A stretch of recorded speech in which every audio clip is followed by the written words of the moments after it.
The diplomatic vessel Harmony's Edge hummed quietly through the void, its destination a mystery that had eluded humanity for decades. Ambassador Liam Reeves stood before the observation deck's massive viewport, watching distant stars whirl past as he reviewed the classified briefings one final time. In mere hours, he would become the first human to formally meet with the Valari, the enigmatic alien race that had been sending cryptic messages to Earth for the past 5 years. "Still can't believe they chose you for this," muttered Commander Blake Torres from behind him, settling into a nearby chair with 2 cups of synthetic coffee. "No offense, but you're barely 35. Most diplomats spend decades preparing for something like this." Liam accepted the coffee with a tired smile. "Maybe that's exactly why they chose me. Fresh perspective, fewer preconceptions." He paused, staring into the dark liquid. "Besides, I have experience with the unknown." Something about the approaching mission had been triggering strange memories lately, fragments of a childhood he'd thought he'd forgotten. Images of a little girl with unusual pale purple skin and dark, curly hair playing with him in the dense forests behind the Epsilon 3 colony outpost. He remembered her laugh, musical and bright. Her name had been Kira, hadn't it? "You all right, Reeves? You look like you've seen a ghost." Liam shook his head, trying to dismiss the memory. "Just nerves. This is bigger than anything humanity has ever attempted." But even as he spoke, he could almost hear that long-lost voice calling to him across the years, "Liam. Come find me." The childhood friendship had seemed so real then. Every day after lessons, he would slip away from the colony's watchful eyes and venture into the towering bluebark trees where Kira waited. She was different from the other children, not just her appearance, but the way she moved, the strange things she knew about the stars and distant worlds. When he'd asked her where she came from, she'd only smiled mysteriously and said, "Far away, but I came here for you." "Commander Torres," came a crisp voice over the intercom. "We're receiving preliminary communications from the Valari vessel. Ambassador Reeves is needed in the communication center." Liam's heart rate quickened. This was it, first contact with a species that had remained hidden for generations, studying humanity from the shadows. As he walked through the ship's corridors, those childhood memories grew stronger. Kira's silver eyes that seemed to see everything. Her gentle touch when he'd scraped his knee climbing trees. The way she'd vanished whenever other colonists approached, as if she could sense them coming. Then one day, she was simply gone. His parents had packed up the colony, and they'd moved to a different sector. He'd convinced himself over the years that Kira had been nothing more than an imaginary friend, a lonely child's creation to cope with the isolation of frontier life. But now, approaching this historic moment, something deep in his chest whispered that maybe, just maybe, she had been real after all. The communication center's doors slid open, and Liam stepped forward to meet humanity's destiny among the stars. The neutral space station Concordia was a marvel of engineering, a perfect sphere suspended in the void between human and Valari space. As Liam's shuttle docked, his hands trembled slightly with anticipation. 3 days of preliminary communications had revealed nothing about the Valari appearance or culture, only their desire for peaceful contact. Ambassador Elena Vasquez, the senior diplomat leading humanity's delegation, briefed the team one final time. "Remember, we know almost nothing about their customs. Follow my lead, maintain respectful distance, N." The docking bay's massive doors began to open with a mechanical groan that echoed through the station. A sleek, organic-looking vessel glided inside, its hull seeming to shimmer with an inner light. Liam felt his breath catch as the ship settled onto the docking platform with barely a whisper. "Here we go," whispered Lieutenant Jackson Hayes, the security chief. "First contact." The ship's entrance opened like a blooming flower, and figures began to emerge. Liam's heart nearly stopped. The beings were humanoid, graceful, with that distinctive pale purple skin he remembered from his dreams. But it was the figure leading them that made his knees weak. She was tall, regal, wearing flowing robes that seemed to capture starlight. Her dark curly hair was longer now, adorned with intricate silver ornaments, but those eyes, those unmistakable silver eyes, were exactly as he remembered. When her gaze found his across the docking bay, she smiled, and 25 years collapsed into nothing. "Do you remember me, Earthboy?" Her voice carried clearly across the space, musical and warm, exactly as it had been in the forest. "I never forgot you." Ambassador Vasquez shot Liam a confused look. "Reeves? What's she talking about?" But Liam couldn't speak. The Valari ambassador, Kira, approached with measured steps, her retinue following at a respectful distance. She stopped directly in front of him, close enough that he could see the tiny flecks of gold in her silver eyes. "Kira," he whispered, the name falling from his lips like a prayer. "You do remember." Her smile widened, revealing perfect white teeth. "I wondered if you might have convinced yourself I was just a dream." "This is highly irregular," Vasquez interjected, stepping between them. "Ambassador, I'm Elena Vasquez, head of the human delegation. Perhaps we could proceed with formal introductions." Kira's gaze never left Liam's face. "Of course. I am Ambassador Kiravel of the Valari Conclave. But this human and I, we have history." She reached out, her fingers barely brushing Liam's hand. The touch sent electricity racing up his arm. "Perhaps we could speak privately, Liam. After the formal proceedings, of course." The next hour passed in a blur of diplomatic protocol, translators, and ceremonial exchanges. But throughout it all, Liam found himself stealing glances at Kira, watching the elegant way she moved, the intelligence sparkling in her eyes. She had grown from the curious child he'd known into a woman of obvious authority and grace, yet something essential remained unchanged, that sense of wonder, that warmth that had drawn him to her all those years ago. When the formal session finally ended, she approached him again. "Walk with me, Earthboy. We have much to discuss." Kira led him through the station's corridors to her assigned quarters, a spacious suite with a viewport overlooking the star field. The moment the door sealed behind them, the formal ambassador's mask fell away, revealing the girl he'd once known. 25 years, she said softly, turning to face him. "I've watched you grow up from afar, wondered what kind of man you'd become." "Watched me?" Liam's mind reeled. "How? Where have you been?" She moved to the viewport, her reflection ghost-like against the stars. "The Valari have been observing Earth for over a century, Liam. Small scouting teams, studying your people, your culture. I was part of a youth observation unit on Epsilon 3. She glanced back at him. "My mission was to study human children, understand how you develop, learn, form bonds. So I was just, research." The words came out more bitter than he'd intended. "No." She turned quickly, closing the distance between them. "Never just research. You were." She reached up, her palm cupping his cheek. "You were the first human to see me as real. Not as an alien, not as something strange or frightening. Just as Kira." Her touch was warm, electric. He leaned into it without thinking. "You felt real to me. More real than anything else in my childhood. When the colony moved, I wanted to follow. But I was recalled to the conclave. They said I was becoming too attached, that it would compromise the mission." Her silver eyes shimmered. "They were right. I was falling in love with a human child who showed me kindness when I was alone and far from home." Liam's heart hammered against his ribs. "Kira.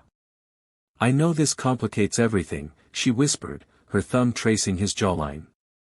"But I couldn't let another delegation handle first contact. I had to be the one to come back to you."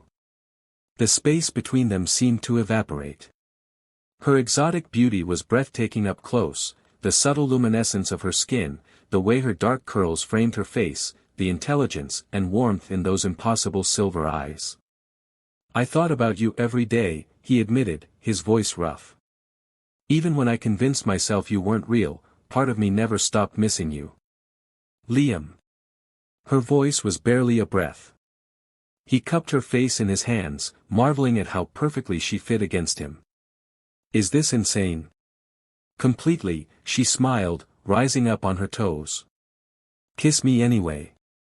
Their lips met with 25 years of longing behind it. She tasted like starlight and promises, her body warm and soft against his. When they finally broke apart, both were breathing hard. We're going to cause a diplomatic incident, Liam murmured against her forehead. Let them talk, Kira whispered back, her fingers trailing down his chest. Some things are worth the scandal. Outside the viewport, the stars wheeled on, silent witnesses to a love that had transcended species, time, and the vast emptiness between worlds. The station's hydroponics garden was a hidden sanctuary, tucked away in the lower levels where few diplomats ventured. Liam had discovered it during his restless wandering after a particularly tense negotiation session. Now, it had become their secret meeting place. Kira emerged from behind a cluster of earth roses, her formal robes replaced by a simple flowing dress that made her look younger, more like the girl he remembered. The talks aren't going well, she said without preamble. Liam pulled her into his arms, breathing in her subtle floral scent. Counselor Brennan is convinced your people are planning some kind of invasion.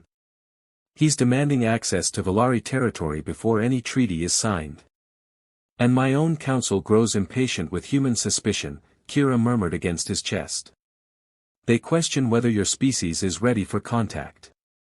The past week had been a careful dance of stolen moments between official sessions. Meeting in shadowed corridors, brief touches during formal dinners, messages hidden in diplomatic pouches. The weight of representing their entire species made every moment together feel both precious and dangerous. I wish we could just run away, Liam said, his hands tangling in her dark curls. Find some distant world where no one knows who we are. And abandon both our peoples to potential conflict. Kira tilted her head back to look at him. You know we can't. He kissed her then, desperate and hungry. These moments were all they had, brief escapes from the crushing responsibility of their positions. Her lips parted under his, and she pressed closer, her hands sliding up his chest to wind around his neck. I love you, he whispered against her mouth, the words spilling out before he could stop them. I know it's crazy, I know it's complicated, but I've loved you since I was 10 years old. Her eyes widened, silver depths shimmering with unshed tears. Liam. She kissed him again, fierce and passionate. I love you too. More than I should, more than is wise. They sank down onto the soft grass between the flower beds, lost in each other. Her skin was warm silk under his hands, luminescent in the artificial twilight. Every touch, every kiss felt like a small rebellion against the forces trying to keep them apart. What happens when the summit ends? She asked later, lying against his chest as they watched Earth's moon through the garden's transparent dome. I don't know, he admitted, his fingers tracing patterns on her bare shoulder. If the treaties fail. They won't, she said with sudden determination, raising herself up to look at him. I won't let them. We won't let them. The hardliners on both sides are looking for any excuse to walk away. If they find out about us, then we make sure they don't. Her silver eyes hardened with resolve. At least not until we can control how the information is used. A soft chime echoed through the garden, the 10-minute warning for the evening session. They dressed quickly, stealing last kisses and tender touches. Whatever happens in there, Kira said, adjusting his collar with gentle fingers, remember that some bridges are worth building, no matter the cost. Hand in hand, they walked back toward the diplomatic chambers, where the fate of two worlds hung in the balance. The emergency session had been called at 0300 station time. Liam arrived to find chaos, angry voices in multiple languages, security personnel stationed at every entrance, and Ambassador Vasquez's face pale with strain. What's the situation? He asked Lieutenant Hayes. Someone leaked classified intelligence about Valari military capabilities. Counselor Brennan is calling it an act of war. The Valari delegation is talking about withdrawing entirely. Liam's blood ran cold. Across the chamber, he could see Kira surrounded by her advisors, their body language tense and hostile. When she caught his eye, her expression was carefully neutral, but he could read the worry there. "This is exactly what the extremists on both sides wanted," Vasquez said grimly. "An excuse to torpedo the peace process." The next hour was a disaster. Accusations flew back and forth, translations became increasingly heated, and Liam watched 25 years of hope crumble before his eyes. Finally, the Valari delegation began to stand, preparing to leave. "Wait." The word left Liam's mouth before he could think. Every head in the room turned toward him.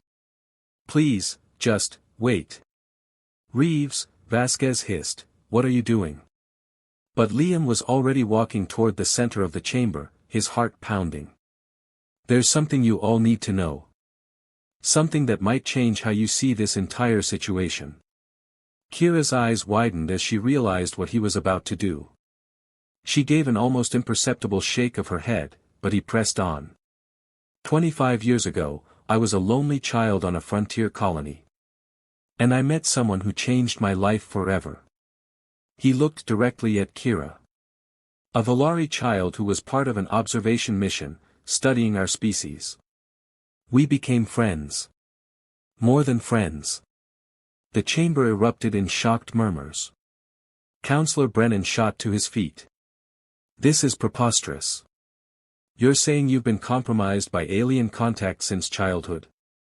"I'm saying," Liam's voice carried clearly over the noise, "that I learned something that day that apparently some of you have forgotten. We're not that different. We're capable of the same joys, the same fears, the same capacity for love." Kira stood slowly, her formal demeanor falling away. "The child Liam speaks of was me. I was part of a youth observation unit, tasked with understanding human development." She looked around the room. "What I found was not just data about your species, but friendship. Compassion. A bond that transcended our differences. And now?" Brennan demanded. "What is your relationship now?" Liam reached out his hand. After a moment's hesitation, Kira stepped forward and took it. "Now we're proof that our species don't have to be enemies. That understanding is possible. That love can bridge any gap between worlds." The silence stretched for long moments. Then, surprisingly, it was the eldest Valari counselor who spoke first. "In our culture," he said slowly, "we have a saying, the heart sees truth that the mind cannot reach. Perhaps we have been thinking too much and feeling too little." Ambassador Vasquez cleared her throat. "While this is unexpected, I think we need to focus on the real question. Can we trust each other enough to build a lasting peace?" Kira squeezed Liam's hand. "We've just shown you that trust already exists. It's been growing for 25 years. The negotiations that followed weren't easy, but they were different. The revelation of Liam and Kira's relationship had shattered the formal barriers, forcing both sides to see each other as individuals rather than faceless adversaries. When the peace accords were finally signed 3 days later, it was Liam and Kira who exchanged the ceremonial documents. "So what happens now?" he asked her as they stood before the viewport in her quarters, watching Earth rise over the station's horizon. "Now we build the future," she said, her hand resting over her heart where a small pendant hung, a gift he'd made her from a piece of earth oak, preserved all these years. Together. Their love had survived separation, secrecy, and the weight of two worlds' expectations. As they kissed under the light of distant stars, Liam knew that some bonds truly were unbreakable, strong enough to unite not just two hearts, but entire civilizations.